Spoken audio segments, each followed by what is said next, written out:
على رسوله الكريم أما بعد أعوذ بالله من الشيطان الرجيم بسم الله الرحمن الرحيم أقيموا الصلاة صدق الله العظيم برادران اسلام آج کی اس پررونق مجلس میں جس عنوان پر لب کشائی کرنا چاہتی ہوں وہ ہے نماز کی اہمیت.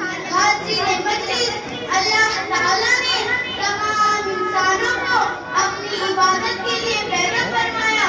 تمام عبادتوں میں سب سے بڑا درجہ نماز کا ہے. نماز میں انسان اللہ تعالیٰ سے بات کرتا ہے. جب وہ سجدہ کرتا ہے تو اللہ تعالیٰ کے بہت زیادہ قریب ہو جاتا ہے. اللہ تعالیٰ نے قرآن کریم میں کئی جگہ نماز کو قائم کرنے کا حکم دیا. اقیموا الصلاۃ، نماز قائم کرو، کیونکہ میرا اللہ میرا مالک میرا خالق رحمان ہے، رحیم ہے، عزیز ہے اور مہربان ہے. حاضرین مجلس، اللہ تعالیٰ نے اپنے بندوں کو بار بار ایک ہی بات کی کہ اے بندے تم اس فریضے سے غافل نہ ہو جانا، کیونکہ نماز اور مسلمان لازم اور ملزوم ہے.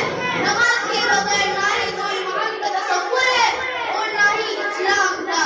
برادران اسلام، اللہ کی رضا کا سبب ہے نماز، ایمان کا جز ہے نماز، بدن کی جہت ہے نماز، تمام انبیاء علیہ السلام کی سنت ہے نماز اور فرشتوں کا عمل ہے نماز.